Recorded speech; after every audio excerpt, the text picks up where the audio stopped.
যে আলাঘর থেকে আজকে সাদ্দামকে আজকে মানে মাঝরাতে যে আলাঘর থেকে তাকে গ্রেফতার করেছে পুলিশ, সেই মান্নান যার কথা বারবার করে উঠে আসছে, মান্নানের বাবা এবং তার বোন, তারা কে কি বলেছেন শোনাবো। আগে আমি সিপিএম করছি, আমি সিপিএমের মেম্বার। হ্যাঁ, এখন সিপিএম করেন না? কোনো দলে যায় না, কোনো জায়গা। আপনার ছেলে কি সিপিএম দল করে? না, এখন না করে না, সব বারাঙ্গ দিয়ে সব বসছে। কবে থেকে? অনেক দিন। কোনো দলের সঙ্গে যুক্ত না? আপনার ছেলে কি কোনো ক্রিমিনাল অ্যাক্টিভিটিস সঙ্গে যুক্ত? না, কোনো দলের সঙ্গে যোগাযোগ নেই। কোনো দুষ্কৃতি কাজকর্ম করতে আপনার ছেলে? না। সাদ্দাম সর্দার কে কোনো সময় জানি না, দেখিনি। আর কোথাও আপনার ছেলের সঙ্গে কোনদিন এসেছিল? না, এবারই কেউ আর। দাদা এখানে খাওয়া দাওয়া করে রাত 10টার সময় বের হয়ে চলে গিয়েছে, মাছ ধরে রেখেছে, মাছ ধরে রেখে পুনরায় মাছ বাজারে বিক্রি করে বলে নিয়ে গেছে রাত 3টের সময়। সেখান থেকে দাদাকে 1:30টার সময় তুলে নিয়ে চলে গিয়ে খোলাখালি একটা ঘটনা ঘটেছে, সেই ঘটনার উদ্দেশ্য করে দাদাকে এখন তুলে নিয়েছে। যে এখানে লোক নিয়ে রেখেছে, লোক কিন্তু সাদ্দামকে নিয়ে রেখেছে, যার কারণে দাদাকে তুলে নিয়ে। দাদা পার্টি করে না, দাদা ওই ফিশারি নিয়ে 3 বছর ফিশারি লিজে নিয়েছে, লিজে নিয়ে ফিশারির সঙ্গে ফিশারি মাছ টাছ তোলা করে, পার্টির সঙ্গে কোনো সংযুক্ত নেই। আমরা চাই যে দাদা ওখান থেকে মুক্তি পাক। দাদা তো কোনো ইয়ে নেই, আর যারা এর পিছনে আছে, দাদার পিছনে লেগে আছে, ওদের যেন শাস্তি পায়। মানে কোনো চক্রান্ত করে দাদাকে ফাঁসানোর জন্য তো এইগুলোই করেছে। কারা করছে? তৃণমূল পার্টিরা করছে। শঙ্কু, ফাঁসানোর চেষ্টা করা হচ্ছে ইতিমধ্যে অভিযুক্ত করছেন। দেখুন, প্রথম কথা হচ্ছে যে তৃণমূল কংগ্রেস এখন পুলিশের ওপর দায় দেবে, প্রশাসন দেখবে, এসব বললে তো হবে না। তৃণমূলের ছত্রছায়া আছে বলেই এই বাড়বাড়ন্ত হয়েছে। কিন্তু এটাও অস্বীকার করা যায় না যে ওকে যেখান থেকে পাওয়া গেছে সেই নেতা সিপিএমের। ফলে সিপিএম এবং তৃণমূল এতদিন যে বিজেপির সম্পর্কে অভিযোগ করতে, এখন দেখা যাচ্ছে কেউ কারোর বিরুদ্ধে কেন কোনো অ্যাকশান নেন না। অনেকে চিরকুট দেখান, ব্যবস্থা হয় না। যেমন 21শে জুলাই আসছে, দেখবেন কমিশনের রিপোর্ট প্রকাশিত হয় না, অ্যাকশান হয় না। তো ফলে বোঝাই যাচ্ছে যে দলের পরিবর্তন হয়েছে, কিন্তু অপরাধীদের কোনো পরিবর্তন হয়নি। এবং তারা তৃণমূলের সরাসরি ছত্রছায়াতেই তাদের এই বাড়বাড়ন্ত হয়েছে। এবং এই যে ধরে নিয়ে এসছে, দেখছেন এসব আই ওয়াশ, 3-4 দিন পর এমনিই তাকে ছেড়ে দেবে। পুলিশ জানতো না, পুলিশের ওই অফিসারের এগেনস্টে কেন অ্যাকশন হবে না, যারা সব জেনে চুপ করে বসেছিলেন। ফলে শুধুমাত্র দায় ঝেড়ে ফেললে হবে না ভাই, দায়িত্ব নিতে হলে স্পেসিফিক্যালি এটার যাতে সমূলে বিনাশ হয় তার চেষ্টা করতে হবে। সেই কবে বকটুইতে বলেছিলেন মুখ্যমন্ত্রী যে অ্যাকশন নেওয়া হবে। আপনি দেখছেন পাড়ায় পাড়ায় হচ্ছে জয়েল সিং, জয়ন্ত, এসব মেটেরিয়াল সাদ্দাম তৈরি হয়ে যাচ্ছে। এবং এছাড়াও তো সারা রাজ্যের বহু জায়গায় এরা সব তৈরি হয়ে আছে। তাদের এখন এক এক করে প্রকাশ্যে আসছে বলে এখন তৃণমূলের চাপ হয়েছে। ফলে মুখে আপনারা সব ব্যবস্থা নেবো, অ্যাকশান নেবো, 10 বছর ক্ষমতায় থাকবার পর এসব না বলে সত্যিকারের যদি অ্যাকশান নিতেন, তাহলে আজকে আপনাদের কষ্ট করে এসব বলতে হতো না। ফলে তৃণমূল, পুলিশ এবং অপরাধী এরা সব সমর্থক হয়ে গেছে পশ্চিমবাংলায়।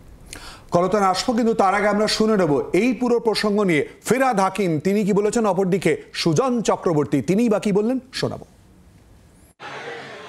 তলায় তলায় বিজেপি, সিপিএম এরা সমাজ বিরোধীদের আগের থেকে রাখতো, এখনো রাখে।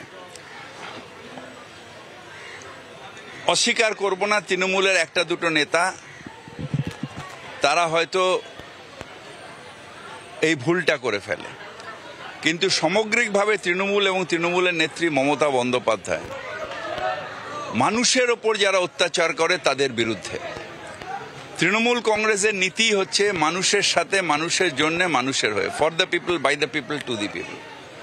সুতরাং মানুষ বিরোধী কারোর সাথে তৃণমূল কংগ্রেস কোনো সম্পর্ক রাখতে পারে না। কেন এতদিন সময় লাগলো, এত তৃণমূলের দাপট, সেটা তৃণমূলের নেতারা বলতে পারবেন কি পুলিশ প্রশাসন বলতে পারবে। এখন কোথা থেকে তিনি গ্রেপ্তার হয়েছেন বলে কি একটা নাম বলছে, ওই নামে তো সিপিএম এর কোনো লোক ওখানে নেই।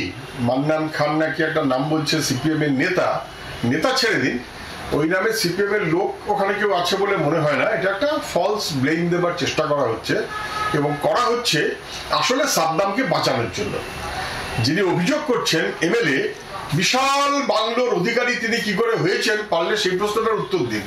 সেটা না করে আগের এমএলএ বেচারা রামশঙ্কর হঠাৎ তার নাম যুক্ত করে দিলেন, এটা আসলে ধরা পড়ে গেছে বলে ঘাট থেকে দোষ চাপানোর জন্য কাউকে শিকন্ডি করতে হবে। অতএব হয়তো সিপিএম এর কথা মনে পড়েছে, মান্নান খান বলে সিপিএম এর কোনো নেতা ছেড়ে দিন, কোনো কর্মী ওখানে নেই। কলতান সুজনদাও বললেন তার আগে ওই ধরা পড়েছেন যে যিনি, যার ওই ভেরি থেকে ধরা পড়েছেন, তার বাবা এবং দিদিও তার কোনো রাজনৈতিক যোগের কথা অস্বীকার করেছেন। ফলে তারপরও এটা জোর করে কেন চাপিয়ে দেওয়ার চেষ্টা হচ্ছে এটা বোঝা খুব সহজ, যে তৃণমূলের থেকে যাতে দায়টা একটু কোনো মতে একটু যদি কাটিয়ে ফাটিয়ে, মানে তো পাহাড় প্রমাণ দায় হয়ে যাচ্ছে, তো সেটা যদি কোনো মতে কমানো যায়। পাহাড় প্রমাণ দায়টা হতো না যদি 11 সালে ক্ষমতায় আসার পর 3 মাসের মধ্যে ভবানীপুর থানা থেকে মুখ্যমন্ত্রী দুষ্কৃতীকে ছাড়িয়ে না আনতেন পুলিশের সামনে, তাহলে এই ঘটনা ঘটতো না। যদি গার্ডেন রিচের ঘটনায়, পুলিশ কর্মী মৃত্যুর ঘটনায় যে নেতারা অভিযুক্ত হলেন তারা সাজা পেলেন না, আর কমিশনারের বদলি হয়ে যেতে হলে, এই ঘটনা যদি পশ্চিমবাংলায় না ঘটতো তাহলে আজকে এই দিন হতো না। এই সময়ের মধ্যে আপনি শাহজাহান বলুন, ওই জেসিবি বলুন, আর ওই জয়ন্ত সিংই বলুন, ও পুলিশের গাড়ি থেকে ওরা অপরাধী না ওরাই হিরো। সালমান খান পুলিশ পিছন থেকে কোনো মনে কাচুমাচু হয়ে নামছে, এই দৃশ্যটা আসলে বুঝিয়ে দেয় যে সমাজ বিরোধীদের সরকার চলছে। ফলে কার বাড়ির তলায় সুড়ঙ্গ হয়ে যাচ্ছে, কার বাড়ির তলায় কোটি টাকা হয়ে যাচ্ছে, কোন সুড়ঙ্গ মাতলা নদীতে যাচ্ছে আর কোন সুড়ঙ্গ আদিগঙ্গায় যাচ্ছে, এইটা বোঝা খুব কঠিন। কিন্তু বোঝা খুব সহজ যে রাজীব কুমারকে আবার ডিজির এইখানটায় নিয়ে আসতে হচ্ছে, কারণ কোনো একটা প্রাণভোমরা নিশ্চয়ই রাজীব কুমারের কাছে আছে, যেটাতে ওকে বারংবার করে নির্বাচন কমিশন ও সরিয়ে দিলেও আবার রাজীব কুমারকে এনে সেই কাঁটা আটকে যাওয়ার মতো ওইখানেই ডিজি করতে হবে। করতন খালি একটা কথা বলে দিই, ডিজি কিন্তু নির্দেশ দিয়েছিলেন সেদিনকেই, তিনি আবার পুনর্বহাল হওয়ার পর কিন্তু সঙ্গে সঙ্গে নির্দেশ দিয়েছিলেন পুরো বিষয়ে খতিয়ে দেখা হবে, অতি দ্রুত ব্যবস্থা নেওয়া হবে, এবং তারপরে আজকে অ্যারেস্টের প্রসঙ্গ আসবো। কিন্তু তার আগে এই প্রসঙ্গ নিয়ে প্রাক্তন সিপিআইএম এর প্রাক্তন এমএলএ কথা বারবার করে উঠে আসছে, তার বক্তব্য শোনাবো, এবং তারই সঙ্গে শওকত মোল্লা তিনি বা কি বলেছেন শোনাবো। মান্নানের আলাঘর থেকে যদি ওই সাদ্দাম অ্যারেস্ট হয়, তাহলে মান্নান যদি অপরাধী হয়, মান্নানকে নিশ্চিত তার অপরাধ বিবেচনায় আইন যা সাজা দেবে। তো মান্নান যে আমার ছায়া সঙ্গী এটা কখনো না, গোটা এলাকার মানুষ জানে। আমি কুলতলিতে একেবারেই একাই চলি, আমার কোনো সঙ্গী দরকার হয় না। মান্নানের সঙ্গে যদি কেউ যুক্ত থাকে নিশ্চিত তাদের গ্রেপ্তার করি।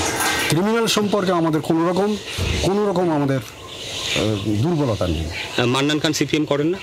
না, উনি আপনাদের দলের কেউ না? না, ওর বাবা আমাদের সিপিএম করত।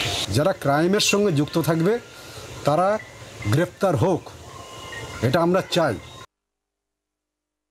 দেখুন, এরা তো গত 2 দিন ধরে অনেক চিৎকার করছিল, খালি ঘুরে ফিরে বলছিল তৃণমূলের যোগ। কিন্তু আজকের খুব পরিষ্কারভাবে বোঝা গেল যে সিপিএম এদেরকে যে মদতদাতা, সেটা এই যে গ্রেপ্তার এবং সিপিএমের কোনো কর্মী বা নেতার যে মাসের ঘেরিতে তাকে অ্যারেস্ট করা হলো, এটাতে প্রমাণিত হলো যে যারা আজকের আমাদের তৃণমূলের বিরুদ্ধে চিৎকার করে তারাই যে সঙ্গে যুক্ত, আরেকবার প্রমাণ হয়ে গেল। বাংলার আওয়াজ, বাঙালির আবেগ, জি 24 ঘন্টা।